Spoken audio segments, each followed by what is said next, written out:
The Toronto Maple Leafs have just made multiple moves, including one move in particular that is quite surprising. And as we inch closer and closer to training camp, this has huge implications at this point, as well as a few other interesting updates to go over on this episode. But before we get into it all, folks, if you're part of the percentage who aren't subscribed to the channel, 71% of you who are watching right now aren't subscribed. And if you're excited for the regular season to start on Wednesday, we're going to be having streams after every single game. Make sure to hit that subscribe button. Thank you guys again for your continued support. Darius, we had a video earlier today about an impossible decision the Leafs, think about the Jays, they're also playing today, but the Leafs are forced into, of course, regarding Easton Cowan, regarding even James Reimer to a lesser degree here.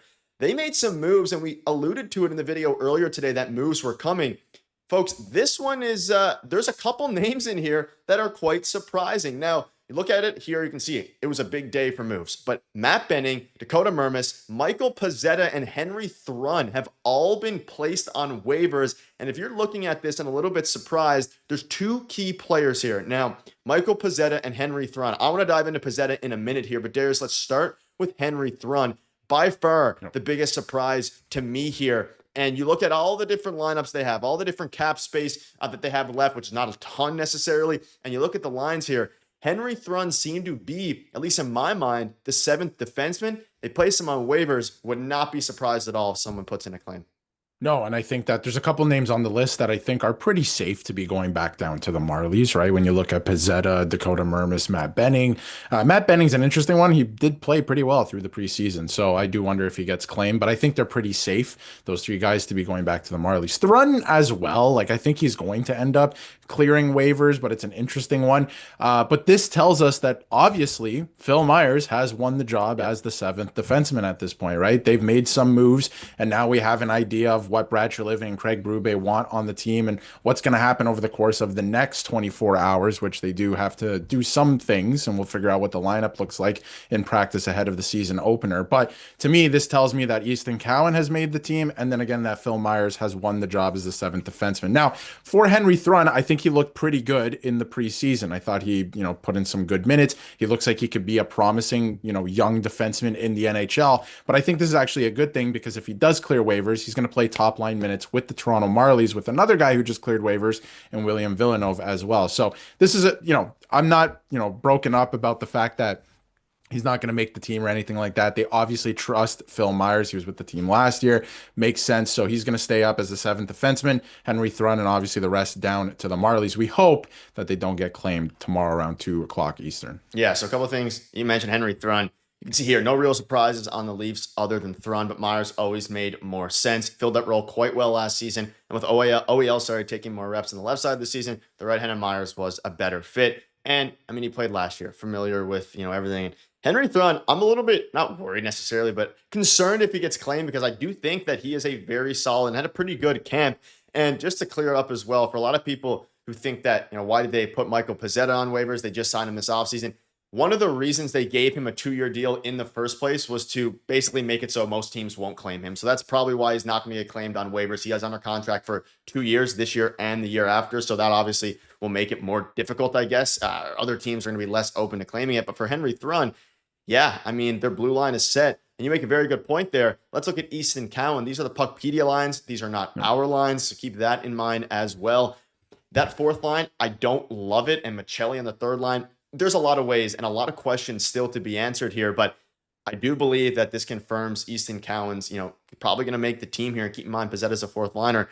But something else to keep in mind here, nothing regarding, not Ben Danford, we're never going to get waived anyway, but still no update on Ben Danford. Yep. He's still fighting around. And you look at, I guess, the extras here. You have some guys on the IR and the press box, Yarncroke, Robertson, Myers. Pretty decent press box, right? Like Robertson and Yarncroke, that's pretty solid. What happens with Robertson, still yet to be determined. Yeah, we don't know exactly what's going to happen. I think he's going to stick around for a bit. Like, I don't know if they're going to trade him this week. I think he might stick around still for a bit. I do think that they end up, ultimately trading him this season. I think that the experiment, whatever you want to call it, might be nearing an end. I do still like the player he is. And I mentioned in a video earlier today, per 60 minutes, the Leafs' third best goal scorer for the amount of minutes that they play, which is pretty interesting. But then, away from the puck, he looked better last year and he was making strides. But anyway, that's a story story for another time. We've talked about Nick Robertson a lot, but if you look at the press box, like you brought up, very interesting. The other interesting thing is, the Puckpedia Alliance has David Kampf as the fourth line center. He just cleared waivers as well. So we really won't have an idea of what the lineup will look like heading into opening night, because we know Scott Laughton won't be there. That's like the one thing that we know, at least heading into this week, is, permanent at this point. We know that is solidified at this point. So that'll be interesting. But David Kampf, do they call him back up, right? Like, there's so many moving pieces still. Does Robertson make his way into the lineup? Because he looked good in the last preseason game. He looks good every preseason, right? Calle Yarncroke, does he factor in? To me, like, Easton Cowan's made the team. It's just a matter of who's actually playing fourth line center. Is it Wad? Does Domi move down?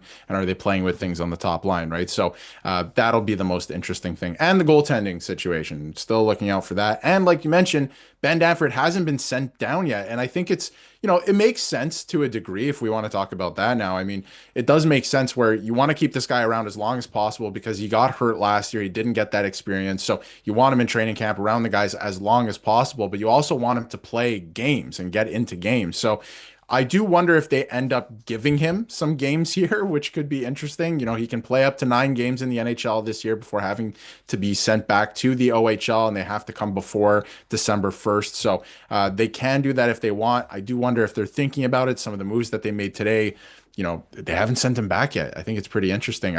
He's going to end up there this year. He will be back in the OHL. That is for sure. He's not old enough to, obviously, with the CHL rule, he can't play in the AHL this year, but it'll be very interesting to see what they end up doing with that. But again, all these moves signal to me that I think Easton Cowan has made the team. But, what happens with David Kampf at this point? I think they could actually make a trade here in the next day before the opening of the season. That could be interesting. So a lot's still up in the air, and we'll get some clarity, I think, tomorrow morning at practice when they start running lines. Yeah, I mean, as many changes as there was yesterday because of everything that happened with David Kampf and Scott Laughton, this is the line, very similar to the line that we were anticipating starting the season with. Of course, the second line, Domi on the top one, and then that third line of Joshua Roy, Michelli. Like, the only difference here, Scott Laughton replacing, or vice versa, David Kampf replacing Scott Laughton, sorry.